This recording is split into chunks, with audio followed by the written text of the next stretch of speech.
Hello, good morning everyone. How are you all? Good morning, sir. What about you? I'm also fine. Thank you. Thank you, beta. Today actually your math teacher is on leave. जो तेज sir हैं वो leave पे हैं, छुट्टी पे हैं. That is why I would be taking your today's class. आज की जो क्लास है मैं आप सभी को पढ़ाऊंगा. Session chapter number exercise 4C आपका शुरू किया जाना है ना. 4C के पहले 4B तक आप सभी ने कंप्लीट कर लिया है. सारी चीजें समझ में आ गई है या कुछ किसी को नहीं समझ में आया है? आ गई है. सभी लोगों ने कंप्लीट किया है ना. कॉपी बुक्स में जहाँ पे भी लिखना है कंप्लीट किया है कि नहीं? कंप्लीट किया है सर. चलिए 4C सर पेज नंबर 41. तो फिर आज के सर पेज नंबर 51 पे अभी मैं पहुंचा ही नहीं हूँ. 48 पे अभी पहुंचा हूँ. Then why you are trying to do the 51 की बारी आएगी तो 51 की कराया जाए. सर 41. सर 41 में क्या बचा हुआ है जरा चेक करते हैं. 41 आपका पुराना चैप्टर है. चैप्टर आपने इसका मतलब उस दिन नहीं पढ़ा था या लाइव क्लास आपने छोड़ दिया होगा, एब्सेंट किया होगा. उस समय आपको पूछना चाहिए था. अभी तो उस चैप्टर का नहीं है. सर पढ़े तो सर पेज सर छोड़ दिए थे. तो आपको रिकॉर्डिंग देखना चाहिए ना. चलिए कोई बात नहीं. अभी मेरे पास इसका पीडीएफ नहीं है 41 का. ये चैप्टर नंबर 4 का पीडीएफ सर. ये पेज नंबर है. चैप्टर नंबर 4 का. अभी पहले इसको पढ़ते हैं. जब आप स्कूल में आएंगे तब उसको करा दिया जाएगा. Don't worry. ठीक है. 2 तारीख से आप लोग आएंगे. 2 नहीं 1 तारीख से. Yes sir. 1 सितंबर से जब आप स्कूल आएंगे तो आपको सामने से करवा कर दिया जाएगा. ओके. Yes sir. अभी मेरे पास पीडीएफ नहीं है, नहीं तो मैं इसको कराता. चलिए फिलहाल हम लोग 4C पे पहुंचते हैं. बेटा एक्सरसाइज 4C को आज हम लोग कंप्लीट करेंगे. और इसमें करना क्या है, ये आपका वर्ड प्रॉब्लम है. और वर्ड प्रॉब्लम ऐसा तो नहीं है कि आप फर्स्ट टाइम सॉल्व कर रहे हैं. इसके पहले की चैप्टर्स में भी आपको, इसके पहले की क्लास में भी वर्ड प्रॉब्लम करना सिखाया गया होगा ना. सब सिखाया.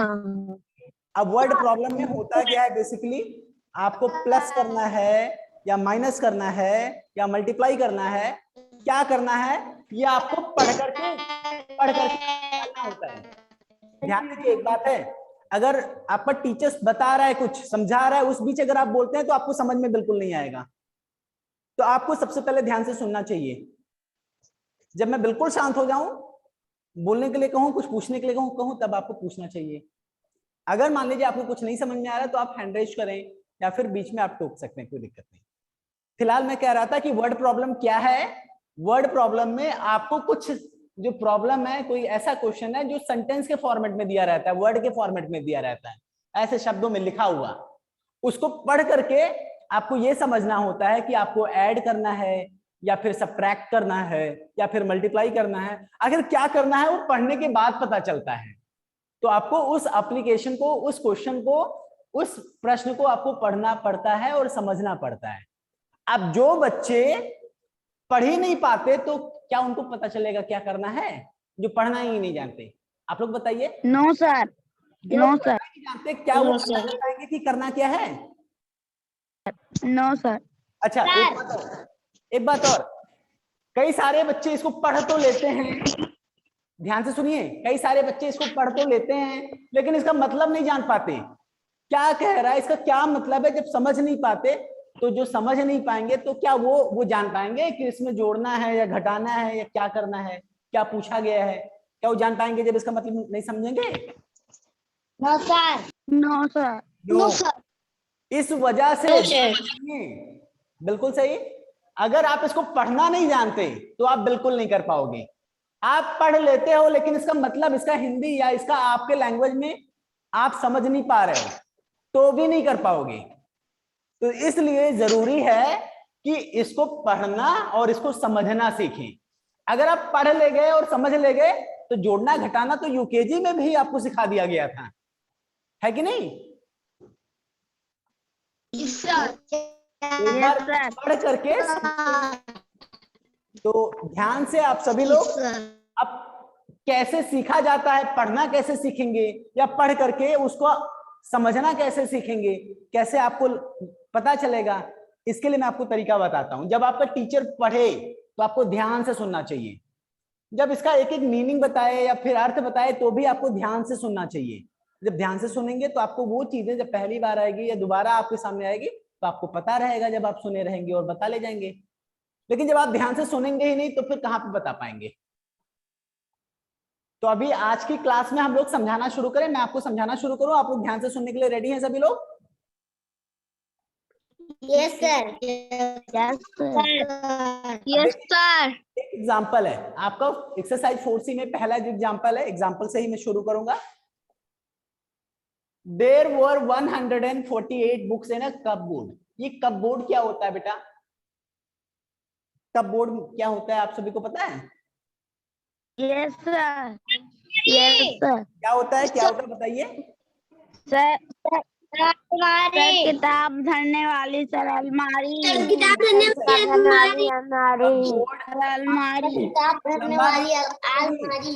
बस शांत हो जाइए। कैसे पूछे तुरंत बताइए, बहुत लंबा नहीं बोलना है। कपबोर्ड मीन्स होती है अलमारी। आप अलमीरा को कपबोर्ड भी बोलते हैं। There were 140 books in a cupboard। वहां पे कितने? 148 बुक्स थी। कहां पे? इन a cupboard, एक अलमीरा में इतनी किताबें थी। इफ, ये इफ मीन्स क्या होता है? इफ मीन्स इफ, सर यदि। इफ सर यदि।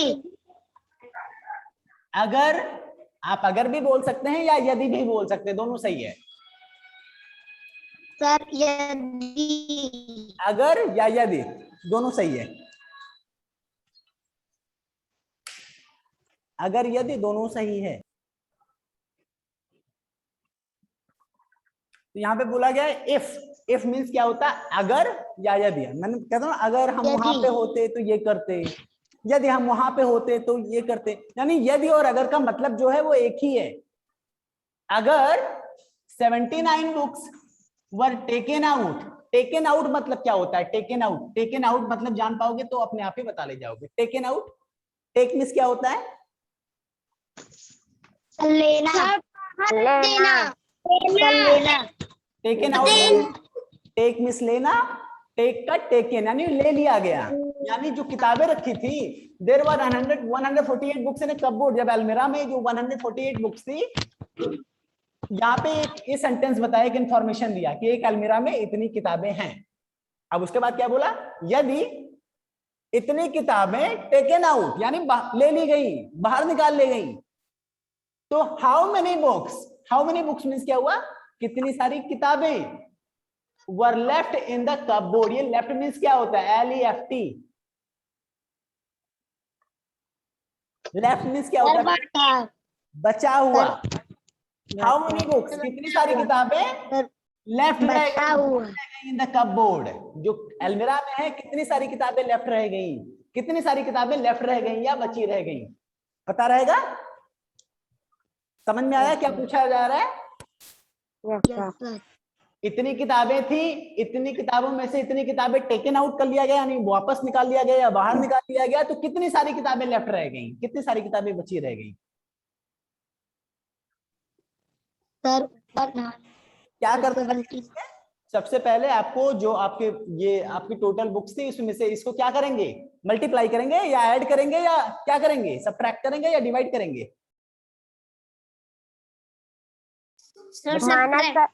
माइनस करेंगे। सबट्रैक्ट करेंगे। यहाँ पे किया गया है।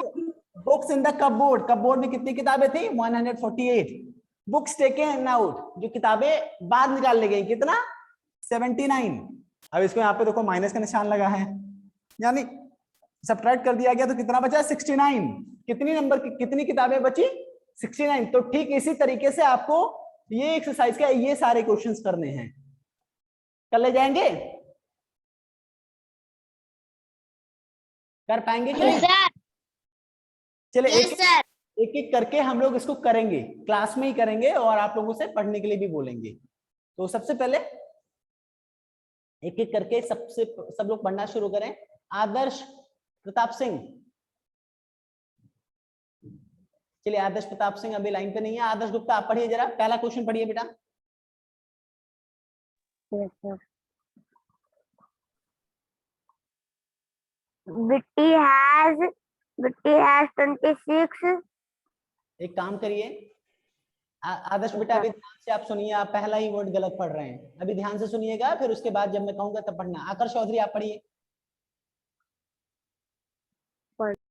Sir, Bunty has 286 stamps and Neetu has 312 stamps. How has more stamps and by how much? ये क्या लिखा है आकर्ष, इसको क्या आपने पढ़ा है? WHO, ये क्या है? Sir, who?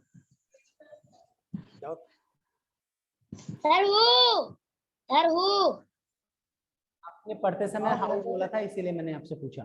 फिलहाल सारे बच्चे ध्यान दें बेटा, ये BUNTY अभी आपको पढ़ना सेकंड में तो बताना पड़े तो ये बहुत गलत है। जो बच्चे पढ़ ना पा रहे हैं, एन को आप एन को भी तो प्रोनाउंस करेंगे। ये लिखा है बंटी, बंटी हैज 286 स्टैम्प्स। कई बार क्या होता है, हम लोग बोलते हैं I have 2 pencil. I have 2 pencil का मतलब क्या होता है? सर मेरे पास 2 पेंसिल है। मेरे पास 2 पेंसिल है। सर अगर मेरे पास 2 पेंसिल। ऐसा भी बोल सकता हूं कि सौम्या हैज 5 बुक्स, तो इसका मतलब क्या हुआ? सौम्या हैज 5 बुक्स मतलब सर सौम्या के पास 5 बुक है। शांत हो जाइए। अब उसी तरीके से यहाँ पे लिखा है बंटी हैज 206 स्टैम्प्स। उसी तरीके से यहाँ पे लिखा है बंटी हैज 286 स्टैम्प्स। इसका मतलब क्या हुआ? बंटी के पास 286 स्टैम्प्स है, यही तो हुआ। And or Neetu has 312 stamps and Neetu has 312 stamps। अच्छा अब आप मुझे बताइए who has more stamp। मैं आपके इसमें से, अच्छा यही पूछा भी गया है, फिर उसके बाद पूछा गया who means क्या होता है? who means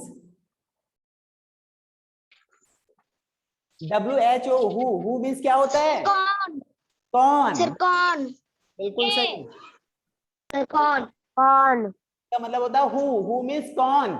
कौन हैज मोर स्टैम्प्स, मतलब कौन, who has more stamp. More means क्या होता है? सर ज्यादा, बड़ा। हैज मोर स्टैम्प्स, किसके पास या कौन या किसके पास ज्यादा स्टैम्प्स है, किनके पास ज्यादा स्टैम्प्स है। एंड बाय हाउ मच, और आखिर कितना ज्यादा है, और आखिर कितना ज्यादा है, यही तो पूछा गया है। तो Bunty has 286 stamps, Neetu has 312 stamps, who has more stamps? पहले इसका आंसर बताओ, who has more stamps, Neetu और बंटी? सर किसके पास ज्यादा स्टैम्प है? हाँ तो वही तो मैं पूछ रहा हूँ, हु हैज, कौन, किनके पास? नीतू। कौन? Neetu. Neetu has more stamps. क्या लिखेंगे? हु के जहां पे आप लिखेंगे Neetu has more stamps. By how much, कितना ज्यादा है। अगर मैं अभी आपसे बोलूं कि आदर्श गुप्ता के पास 10 चॉकलेट है, और मैं फिर बोलूं कि मेरे पास आकर्ष चौधरी के पास 8 चॉकलेट हैं, तो किसके पास ज्यादा है? आदर्श गुप्ता के पास है। सर आदर्श गुप्ता के पास कितना ज्यादा है? कितना ज्यादा है? कितना ज्यादा है? सर 2 ज्यादा है। अब ये 2 कैसे आता है? ध्यान से सुनो, ये 2 कैसे आता है? आदर्श के पास ज्यादा है, आकर्ष के पास कम है। अब ये तो पता है कि आदर्श के पास ज्यादा है, लेकिन कितना ज्यादा है? जितना है आदर्श में से आकर्ष के पास जितना है उतना कम कर दो, क्या होगा? 10 आदर्श के पास, आकर्ष के पास कितना है? 8 है, इतना माइनस कर दो, कितना बचेगा? 2। तो इसका मतलब आदर्श के पास कितना ज्यादा है? 2 ज्यादा है। ठीक है सर 2। तो ठीक इसी तरीके से आपको इस क्वेश्चन का आंसर लिखना है। Bunty has 286 stamp. इसको लिखेंगे कैसे, लिखना आप सभी को मैं बता दूं। नोटबुक में सर, नोटबुक में। नोटबुक में बिल्कुल लिखना है। नोटबुक में लिखना है या फिर यहीं पे आप लिख लीजिएगा। आप इसको लिख, who has more stamps, notebook में लिखना है। देख लीजिए। अभी आप फिर बोल रहे हैं, आप समझ नहीं रहे हैं, आपको इसकी चिंता पड़ी है, लिखना किस में। अरे पहले समझो तो लिखा कैसे जाता है। मैं सारा नहीं लिखूंगा कि आप छाप लें, मैं एक ही क्वेश्चन बताऊंगा और एक बढ़िया से समझ लो। वर्ड प्रॉब्लम का आंसर लिखते समय आपको सबसे पहले क्या करना चाहिए, उसके आंसर में सबसे पहले जो जो इंफॉर्मेशन दी है, जो जो आपको सूचनाएं मिली हैं क्वेश्चन में, वो आपको नोट डाउन करना चाहिए। तो आपको कौन कौन सी इंफॉर्मेशन मिली है कि बंटी के पास इतना स्टाम्प है और नीतू के पास इतना स्टाम्प है, ये दो इंफॉर्मेशन मिली है। तो इस दोनों को लिखो। क्या लिखेंगे, Bunty has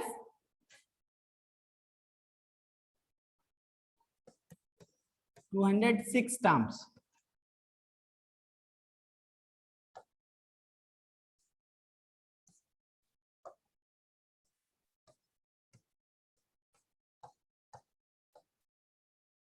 Bunty has 286 stamp. फिर दूसरी इंफॉर्मेशन क्या है, Neetu, Neetu has how many stamps, 312 stamps. इसको आप ध्यान से देखते रहेंगे ना, तो आप जब क्लास खत्म हो जाएगी तो अपने आप आपको ध्यान रहेगा कि ऐसे लिखना, और आप अपनी मर्जी से लिख ले जाओगे और लिखोगे साथ ही साथ में तो आप भूल जाओगे। तो यहाँ पे दो इंफॉर्मेशन दी थी, दोनों लिख लिया गया। इतना समझ में आया? Yes sir. और कोई इंफॉर्मेशन दिया है कि किसी के पास ये है या वो है, और कोई इंफॉर्मेशन नहीं है। अब इंफॉर्मेशन के बाद क्या बारी आती है क्वेश्चन की, पूछा क्या गया है, क्या पूछा गया है, हु हैज मोर स्टाम्प्स, सबसे पहला क्वेश्चन ये। और फिर दूसरा क्वेश्चन बाय हाउ मच, आखिर कितना ज्यादा। तो हु हैज मोर स्टाम्प्स, क्या इन दो इंफॉर्मेशन से पता चल जाएगा? बिल्कुल पता चल जाएगा। बंटी और नीटू में ज्यादा स्टाम्प्स कौन है, यहाँ पे लिखा हुआ है। सो अब यहाँ पे लिखिए, सो या लिखे 10। आप लोग 10 वगैरह नहीं लिख पाएंगे अभी, क्योंकि हो सकता है बताया गया हो 10, यानी 10 में इस प्रकार नीतू हैज मोर स्टाम्प्स। पहले क्वेश्चन का आंसर तो ये हो गया, नीतू हैज मोर स्टाम्प्स, आ गया कि नहीं। फिर दूसरा पूछा गया बाय हाउ मच, इसका मतलब कि आखिर कितना ज्यादा। तो ये निकालने के लिए क्या करेंगे, नंबर ऑफ मोर, नंबर, तो इसको आखिर माइनस करने पे जो आंसर आएगा वो क्या रहेगा, जो नंबर वो क्या रहेगा, नंबर ऑफ मोर स्टाम्प्स, यानी जो स्टाम्प्स की ज्यादा संख्या। आप कह रहे हैं कि 312 में से आप 286 माइनस कर देंगे, तो जो आंसर आएगा यहाँ पे क्या आएगा, 12 माइनस 6 इक्वल टू 12 माइनस 6, 2 में से 6 तो जाएगा या नहीं जाएगा। आप बताइए, जो मैं पूछूं तब तो आप बोल नहीं रहे, 2 में से 6 जाएगा, माइनस होगा या नहीं। नहीं जाएगा। फिर क्या करेंगे, फिर क्या करेंगे, बोरो लेंगे। 12 माइनस 6 इक्वल टू कितना होगा,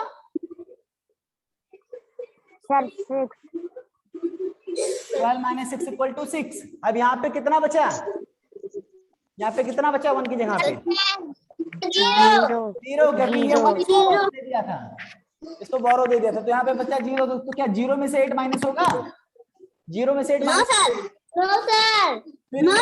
फिर ये इधर बोरो लेगा ना, तो यहाँ पे 10 में से 8 जाएगा कितना, 10 में से 8 जाएगा 2। यहाँ पे कितना बचा, 3, यहाँ पे कितना बचा, 3 बचा, 2 बचा, ठीक है, शांत हो जाइए। यहाँ पे 2 बचा है क्योंकि इसने बोरो दे दिया था। 2 माइनस 2 इक्वल टू 0, कितना ज्यादा है, 26। ये 26 ज्यादा है क्या, नंबर स्टाम्प ही तो है, स्टाम्प की संख्या ही तो ज्यादा है। तो आपको यही लिखना पड़ेगा, number of more stamps, number of यानी ज्यादा स्टाम्प्स की संख्या क्या है, 26। लिख ले जाएंगे, कर ले जाएंगे बेटा। Yes sir, yes sir. Anant Kumar बेटा, आपके यहाँ से आवाज आ रही है, सौम्या आपके यहाँ से भी आवाज नहीं आनी चाहिए। तो इस तरीके से पहले क्वेश्चन का आंसर आपको लिखना था, कंप्लीट कर ले जाएंगे। कर ले जाएंगे, हमें समझ में आ गया। ठीक है, बहुत अच्छी बात है। इसी तरीके से क्वेश्चन नंबर सेकंड आप सभी को करना होता है। क्वेश्चन नंबर सेकंड आप सभी को करना होता है। तो क्वेश्चन नंबर सेकंड भी हम लोग करते हैं। जो थर्ड है वो मैं आपको होमवर्क दूंगा। तो क्वेश्चन नंबर बी को सौम्या जरा पढ़िए। Sir, there are 685 students in a school. For 415 of them are boys. Find the number of girls in the school. Very good. The question is, there are 685 students in a school. In a school यानी एक school में इतने students हैं, 685 students है। समझ में आया? 415 of them are boys. अच्छा, मैं बोलूं कि 685 स्टूडेंट्स हैं। अब स्टूडेंट क्या गर्ल हो सकता है या बॉय हो सकता है? स्टूडेंट तो गर्ल बॉय दोनों हो सकते हैं। कोई गर्ल बच्चा हो, कोई गर्ल बच्ची हो तो उसको भी स्टूडेंट बोलते हैं, या कोई बॉय बच्चा हो तो उसको भी तो स्टूडेंट बोलते हैं। दोनों को स्टूडेंट बोलते हैं ना। इंग्लिश में तो स्टूडेंट्स ही बोलते हैं ना, हिंदी में तो बॉय। अच्छा, हिंदी में बॉय को क्या बोलते हैं? स्टूडेंट, छात्रा। बॉय को छात्रा बोलते हैं, लड़का। हिंदी में जो पढ़ने वाले बच्चे होते हैं इंग्लिश में तो स्टूडेंट बोलते हैं, बट हिंदी में लड़कों को छात्र बोला जाता है और लड़कियों को छात्रा बोला जाता है। समझ में आया? तो छात्र या छात्रा अगर हिंदी में लिखा होता तब तो हमें पता चल जाता कि इतने लड़के हैं या लड़कियां। यहाँ पे इंग्लिश में लिखा है, लेकिन ये स्टूडेंट्स, और स्टूडेंट्स जो स्टूडेंट्स होते हैं वो लड़कियां भी हो सकती हैं और लड़के भी हो सकते हैं। इसका मतलब 685 स्टूडेंट्स हैं, 685 लड़के या लड़कियां दोनों हो सकते हैं किसी स्कूल में। अब इसमें ये बात बताया गया 415 ऑफ देम, 415 ऑफ देम, उनमें से, ऑफ देम मतलब इसमें से, इतना जो है वो क्या है? बॉयज हैं। इनमें से सिर्फ 415 बॉयज हैं, बाकी कौन है? बाकी गर्ल होंगे। इसका मतलब यही तो है। तो find the number of girls in the school. तो आपको इस स्कूल में नंबर ऑफ गर्ल्स आपको फाइंड आउट करना है। यानी नंबर ऑफ गर्ल्स मतलब क्या होता है? नंबर ऑफ गर्ल्स मींस क्या होता है? जरा इसका मतलब मुझे बताइए। नंबर ऑफ गर्ल्स मींस क्या होता है? जल्दी से बताइए। सर छात्राओं की संख्या। छात्राओं की संख्या या गर्ल यानी लड़कियों की संख्या। स्कूल में जो है छात्राओं की, जो पढ़ने वाली बच्चियां हैं, पढ़ने वाली लड़कियां हैं, उनकी संख्या आपको फाइंड करना है। फाइंड मींस क्या हुआ? निकालना या खोजना। ठीक है, तो आपको निकालना है। तो देयर आर 685 स्टूडेंट्स। अभी मैं कह दूं आपके क्लास में मान लीजिए 10 बच्चे हैं, 1 2 3 4 5 6 7 8 9 10। ये बॉय है, ये भी बॉय है, ये भी बॉय है, ये गर्ल है, ये बॉय है, ये गर्ल है, ये भी गर्ल है। चलो एक काम करो, मैं थोड़ा सा साफ लिख देता हूँ, ज्यादा बेहतर रहेगा। एक बॉय है, एक गर्ल है, फिर बॉय है, ये भी बॉय है, ये गर्ल है, गर्ल है, बॉय है, बॉय है, बॉय है। मान लो यहाँ पे आपकी क्लास में 1 2 3 4 5 6 7 8 9 10 स्टूडेंट्स हैं। अब इसमें से कितने बॉयज हैं? 1 2 3 4 5 6 7। देखो बी, ये भी लिखा है बी से बॉय।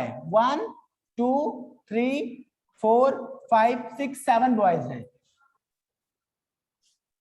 मैं एक काम करता हूं, जो गर्ल हैं उनको दूसरे कलर से लिख दे रहा हूं, आप लोग को आसान नहीं रहे, जिससे गर्ल जो है ग्रीन से कर दे रहा हूं। ठीक है, अब 7 जो है आपको बॉय हैं आपके क्लास में, तो गर्ल कितनी है? तो आपको कम बच्चे हैं, गिन लोगे 1 2 3, ऐसे तो गिन के बता दोगे 3, लेकिन जब ज्यादा रहे तो ये 3 आखिर आएगा कैसे? तो टोटल नंबर ऑफ स्टूडेंट्स कितने थे जरा बताइए, यहाँ पे टोटल बच्चे कितने हैं जो आपके क्लास में, क्लास की का जो एग्जांपल मैंने लिया 10 है। तो आप लिखिए जो टोटल नंबर ऑफ स्टूडेंट्स हैं पहले उनको, इतने टोटल इतने बच्चे हैं, ये टोटल इतने बच्चे हैं, बॉय जितने हैं बॉय को हटा दो तो गर्ल ही तो बचेंगी। तो बॉय कितने हैं बताइए, बॉय कितने हैं? 7 को हटाने के लिए यानी कम करने के लिए क्या करेंगे, माइनस कर दें, यानी टोटल नंबर ऑफ स्टूडेंट्स से 7 को जब कम करेंगे तो 10 - 7 = क्या आएगा 3, यानी 3 स्टूडेंट्स जो हैं गर्ल हैं। जरा चेक करते हैं 1 2 3, देखो 3 स्टूडेंट्स आ गया कि नहीं। इसी तरीके से आपको 685 टोटल स्टूडेंट्स हैं आपके स्कूल में या आपके क्लास में, उसमें से इतने बॉयज हैं। तो इतने में से जब इतने बच्चों को आप हटा देंगे तो कौन बचेगा? लड़कियां ही तो बचेंगी, छात्राएं ही तो बचेंगी। सर तो क्या उनकी संख्या आप नहीं निकाल पाएंगे? निकाल लेंगे, निकाल ले जाएंगे, चलो बहुत अच्छी बात है। चलिए मैं आपको फिलहाल इसको भी लिखने का तरीका बताता हूं। मैंने कई बताया, क्या बताया था कि सबसे पहले आपको वर्ड प्रॉब्लम के आंसर लिखते समय सबसे पहले क्या लिखनी चाहिए? इंफॉर्मेशन। क्या लिखनी चाहिए? इंफॉर्मेशन क्या होता है? जो आपको इसमें क्वेश्चन में आपको सूचनाएं दी गई हैं, तो क्या क्या बताया गया, जो जो आपको बताया गया हो पहले उसको लिख लो। तो क्या क्या बताया गया? सबसे पहले क्या बताया गया? एक स्कूल में इतने बच्चे हैं, तो पहले इसी को लिखेंगे। क्या है ये? 685 नंबर ऑफ स्टूडेंट्स है ना, number of students in a school या इन ए क्लास। क्या है ये? सबसे पहले क्या दिया? 685 है क्या? 685 क्या है? नंबर ऑफ स्टूडेंट्स हैं, बच्चों की संख्या है। इन अ स्कूल, एक स्कूल में स्टूडेंट्स की संख्या है। समझ में आया? उसके बाद कौन सा इंफॉर्मेशन दिया है? उसके बाद ये दिया गया 415 जो है वो बॉयज हैं। तो 415 क्या? ये भी नंबर है, ये नंबर ऑफ बॉयज हैं। तो क्या लिखेंगे? Number of boys in that school. कितना है? 415। अब आपको क्या निकालना है? Find the number of girls. आपको नंबर ऑफ गर्ल्स निकालना है। और नंबर ऑफ गर्ल्स कैसे निकालेंगे? इसमें से आप इसको माइनस कर देंगे, यही तो होगा। क्यों? टोटल नंबर ऑफ स्टूडेंट्स में से बॉयज को कम कर देंगे, हटा देंगे, तो गर्ल्स की संख्या निकल आएगी कि नहीं? पे पाते हैं। और एक किसके यहाँ से आवाज आ रही है? किसके यहाँ से आवाज आ रही है? मुझे बाहर करना पड़ेगा।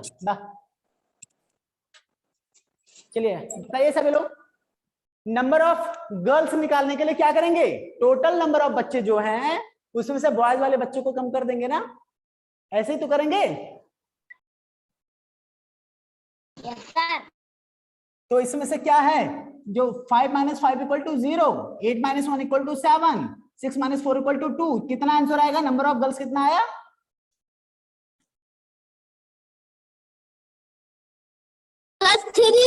माइक ऑन करके बताना चाहिए कितना आया। माइक ऑन करके बताइए। 3 कौन बोल रहा है? 3 बोल रहा है जरा। 270। हेमंत आपका ध्यान कहाँ पे बेटा?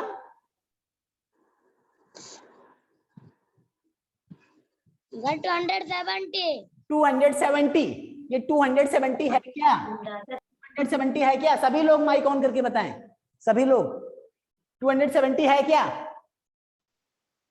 गर्ल की संख्या 270 गर्ल की संख्या है। ठीक है, सर 273 गर्ल की संख्या है। ठीक है, सभी को सिर्फ एक ही बार बोलना है, 2 बार नहीं बोलना है। ठीक है, क्योंकि मैं सभी की आवाज को अवॉइड करता हूं।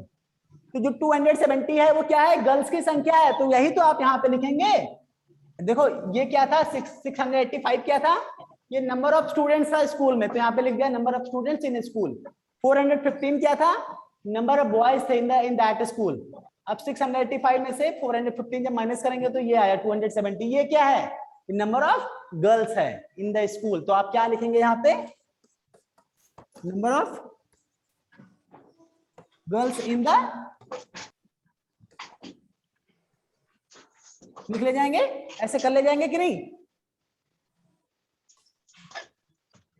आप लोग की क्लास ले जाएंगे। वाली है, जल्दी से जल्दी बताया करो जिससे आप लोग को समझा दूं लास्ट क्वेश्चन भी। अभी लिखने लगे हैं क्या आप सभी लोग, लिखना नहीं है अभी, केवल समझना है, क्लास के बाद आपको अपनी मर्जी से लिखना है। The last question of this, अच्छा लेट मी चेक दैट कि वेदर देयर इज एनी, अच्छा there are many questions actually in this exercise. There is many questions, D, E, F, G, H, I, many questions are there. So what I'll do, first and second question already I have discussed, already I have told you all, आप सभी को मैंने already बता दिया है कैसे करना है, समझ में आया पहला दूसरा क्वेश्चन? Yes sir. इसी तरीके से Yes sir. Question number C, D, E, F, G, H, I तक जो भी आपको समझ में आए सारा करिएगा। फिलहाल ऐसा नहीं है कि हम लोग इसको पढ़ाएंगे नहीं, इसको सिखाएंगे नहीं, आप लोग अपने मर्जी से करिएगा, फिर आपको क्लास में जब समझाया जाएगा तो आप चेक करिएगा कि आपका सही है या नहीं। अगर सही होगा तो बहुत अच्छी बात, अगर नहीं सही हुआ तो आप उसको क्रॉस चेक कर लेना, फिर से मिटा के लिख लेना, है कि नहीं? तो आप इसमें से सारे क्वेश्चन आपको अपने मर्जी से करना रहेगा। अच्छा करके सारा देंगे क्या हो बेटा? सर, अभी सारा देंगे। हाँ जो भी कर पाना भेजना। एक बात और है, ऐसा नहीं है कि मैं इसको बताऊंगा नहीं, भले ही सारे बच्चे भेज दें या एक दो बच्चे ना कर पाए तो भी मैं सारे क्वेश्चन को सॉल्व करके आप सभी को बताऊंगा। एक बात और ध्यान से सुनिए बेटा, क्वेश्चन सॉल्व करते समय वर्ड प्रॉब्लम में सबसे पहले आपको क्या लिखना रहेगा, जो सूचनाएं दी गई हैं, जो इंफॉर्मेशन है वो आप इंफॉर्मेशन लिखेंगे, फिर क्वेश्चन के आंसर लिखेंगे। आपकी क्लास खत्म होने वाली है, इसको ध्यान रखिएगा, सभी लोग अपने मर्जी से करने का प्रयास करिएगा, मेहनत से पढ़ाई करिएगा। Goodbye everyone.